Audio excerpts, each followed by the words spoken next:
নমস্কার বন্ধুরা, আর গরম খাবার চ্যানেলে আপনাদের সবাইকে স্বাগত জানাই। বন্ধুরা, আমি আজকে দেখুন মাশরুম নিয়ে এসেছি বাজার থেকে। মাশরুম কিন্তু দু ধরনের পাওয়া যায়। তো দেখো, মাশরুম কিন্তু অনেক ধরনের আছে। তো একটা এরকম ফুল হয়ে যায়, আর একটা কিন্তু একটু কলির মতো থাকে। বন্ধুরা, আমাদের এখানে কিন্তু এরকম মাশরুমটাই পাওয়া যায়। তো বন্ধুরা দেখুন কত সুন্দর মাশরুমটাকে ভালো করে ছাড়িয়ে নিয়েছি। আর মাশরুমটাকে ছাড়িয়ে নিয়ে মাশরুমটাকে ভালো করে কেটে কুটে নেব। আজকের মাশরুম রান্নাটা একেবারে সহজ বন্ধুরা। ঘরোয়া উপকরণ দিয়ে মাশরুম রান্না করব। আপনাদের কিন্তু একদম বাজারে যেতে হবে না। ঘরোয়া উপকরণ দিয়ে কিন্তু মাশরুম সুন্দর করে রান্না করতে পারবেন, আর খেতেও পারবেন। রুটি, পরোটা, ভাত সব কিছু দিয়ে পরিবেশন করে নিতে পারবেন এই সুস্বাদু এই মাশরুম। তো মাশরুমগুলি এখানে ছাড়িয়ে নিয়ে আমি মাশরুমগুলিকে সুন্দর করে দেখুন বন্ধুরা কেটে নেব। তার জন্য আমি দা দিয়ে কেটে নিয়েছি। আর মাশরুমটা এই যে নিচের যে অংশটা আছে একটু শক্ত থাকে, এই নিচের অংশগুলি আমি কেটে একটু বাদ দিয়ে দেব। এই অংশগুলি কিন্তু একেবারে শক্ত শক্ত থাকে, সেদ্ধ হতে চায় না। তো এভাবে কিন্তু আমি সমস্ত মাশরুমগুলি কেটে নিয়েছি। বন্ধুরা, যদি চ্যানেলে নতুন হয়ে থাকেন, নতুন আমার চ্যানেলে ভিডিও দেখছেন, প্লিজ চ্যানেলটিকে সাপোর্ট করবেন, সাবস্ক্রাইব করবেন। সাবস্ক্রাইবের পাশে থাকা বেল আইকনটিও বাজিয়ে দিতে ভুলবেন না। যখনই আমি কোনো ভিডিও আমার চ্যানেলে পোস্ট করব বা আপলোড করব, আপনারা কিন্তু সাথে সাথেই নোটিফিকেশানটা যেন পেয়ে যান, আপনারা যেন দেখতে পারেন। তো পাশে থাকা বেল আইকনটি বাজিয়ে দেবেন। এবার দেখুন মাশরুমগুলি সুন্দর করে কিন্তু এভাবে কেটে কুটে নেব। আর মাশরুম ভালো পরিষ্কার করে ধুয়ে নিতে হয়। মাশরুম ধোয়ার জন্য আমি এখানে একটু লবণ দিয়ে দেব। মাশরুম কাটা হয়ে গেছে, পরিমাণ তো একটু লবণ আর হালকা গরম জল দিয়ে মাশরুমটা ধুয়ে নেব। আপনারা কিন্তু চাইলে এখানে হালকা গরম জল দিতে পারেন বা নর্মাল জল দিয়েও ধুয়ে নিতে পারেন। এটা সম্পূর্ণ আপনাদের উপর নির্ভর করবে।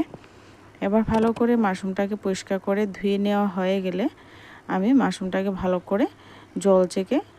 করে জল দিয়ে পরিষ্কার করে ধুয়ে নিয়ে উঠিয়ে নেব।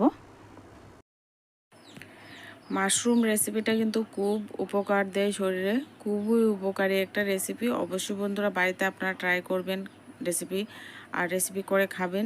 রুটির সঙ্গেও খেতে পারেন, ভাত দিয়েও খেতে পারেন, খুব ভালো লাগে। আর দেখুন কত সুন্দর হয়েছে মাশরুমটা।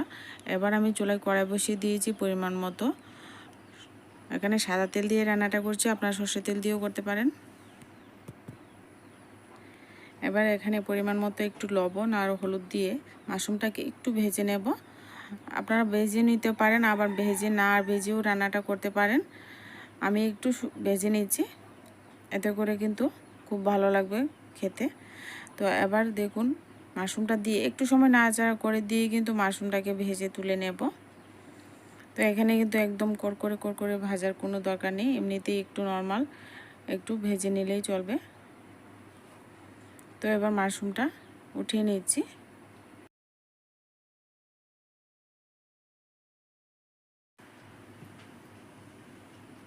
এবার মাশরুম ভাজার যে কিছুটা তেল রয়ে গেছে, ওই তেলের সঙ্গে আরও কিছুটা তেল দিয়ে দিলাম। ফোড়নে দেব এখানে শুকনো লঙ্কা আর গরম মশলা, এলাচ, দারচিনি দিয়েছি, সাথে একটা তেজপাতা দিলাম।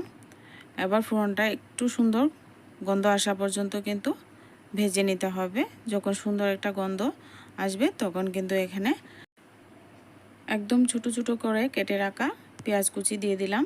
এখানে আমি 3টে পেঁয়াজ দিয়েছি, আপনারা পরিমাণ মতো বাড়িয়ে কমিয়ে ব্যবহার করতে পারেন। আর আমি আজকের রান্নাতে কোনো রকম টমেটো ব্যবহার করব না, আপনারা চাইলে ব্যবহার করতে পারেন। এখানে আমি আদা, রসুন, কাঁচা লঙ্কা একসঙ্গে বেটে রেখেছিলাম। তো এক চামচের মতো হবে। সমস্ত উপকরণ একসাথেই আমি বেটে নিয়ে এবার ফোড়নে দিয়ে একটু ভেজে নিয়ে এর মধ্যে গুঁড়ো মশলার মধ্যে পরিমাণ মতো লাল লঙ্কার গুঁড়ো, হলুদ গুঁড়ো, ভাজা জিরা ধনে গুঁড়ো দিলাম। আপনারা এখানে জিরে বাটাও দিতে পারেন। ফোড়নটাকে সুন্দর করে একটু জল দিয়ে ভালো করে একটু কষিয়ে নেব। তো দেখুন কত সুন্দর কষানো হয়ে গেছে আর তেলটা একদম ছেড়ে গেছে মশলা থেকে। এবার এখানে আগে থেকে ভেজে রাখা মাশরুমটা দিয়ে দিচ্ছি। দিয়ে এবার মাশরুমের সঙ্গেও মশলাটাকে আরও কিছুক্ষণ কষিয়ে নেব।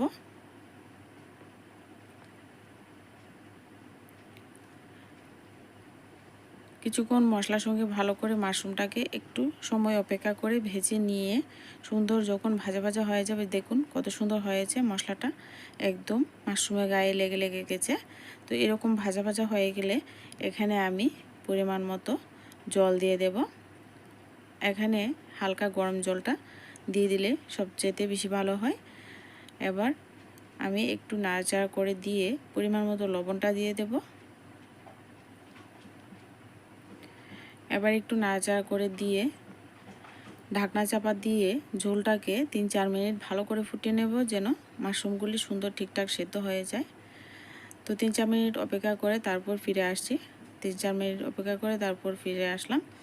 এবার এখানে আমি একটু নাড়াচাড়া করে দিয়ে দেব মশলার মধ্যে আমি এখানে দিয়ে দেব ছোটো চামচে 1 চামচ মিট মশলা। এটা যে কোনো মুদি দোকানে আপনারা পেয়ে যাবেন।